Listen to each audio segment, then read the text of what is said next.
Menit dimulai dari sekarang. Mas Ganjar punya pengalaman sebagai gubernur.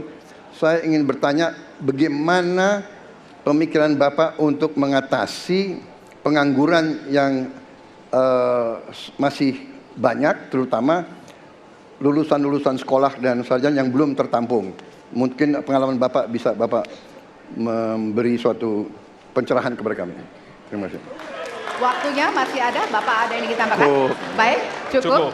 Oke. Selanjutnya kami berikan kesempatan kepada calon presiden nomor urut 3 untuk menjawab selama 2 menit. Waktunya dimulai dari sekarang. Terima kasih Pak Prabowo.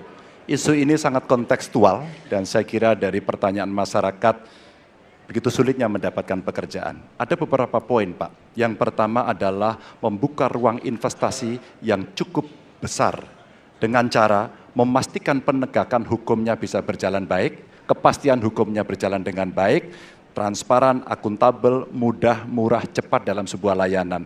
Tanpa itu dilakukan, mereka akan minggat dan mereka akan pergi, tidak mau datang. Yang kedua, ketika mereka datang, sudah masuk berinvestasi katakan, pusat-pusat pertumbuhan sudah diberikan kepada mereka oleh pemerintah dengan fasilitasi kawasan industri umpama, insentif pajak umpama, kemudahan perizinan, ease of doing business umpama, maka ketika kemudian itu sudah berjalan, Pak, yang mesti disiapkan adalah SDM. Ketangguhan SDM untuk menjemput itulah yang kita siapkan. Apa itu? Sekolah vokasi, nggak ada yang lain. Dan kemudian SDM inilah yang kita bisa pastikan bahwa mereka sampai dengan 12 tahun mesti sekolah dan gratis. Inilah yang kemudian bisa kita dorong untuk kemudian mereka bisa naik. Ada juga tindakan afirmasi sekaligus untuk menurunkan kemiskinan adalah setiap satu keluarga miskin kita kasih kesempatan satu anaknya sampai ke perguruan tinggi. Karena itulah yang akan membongkar dan kemudian memberikan ruang pekerjaan yang jauh lebih banyak kepada mereka. Maka peran-peran inilah yang mesti kita dorong. Kawasan industri Kendal sudah bekerja sama dengan 100-an lebih sekolah vokasi. Kawasan industri di Batang sedang kita siapkan, bahkan kita bangunkan sekolah. Kerjasama antara pusat, provinsi, kabupaten menjadi begitu penting untuk memfasilitasi itu, dan kemudian tugas kita mensosialisasikan untuk mereka bisa terlibat di dalamnya. Baik. Ya, waktu Anda habis Bapak, dan kami persilakan kepada calon presiden nomor urut 2 untuk menanggapi jawaban dari calon presiden nomor urut 3. Waktu Bapak 1 menit. Saya senang mendengar jawaban itu.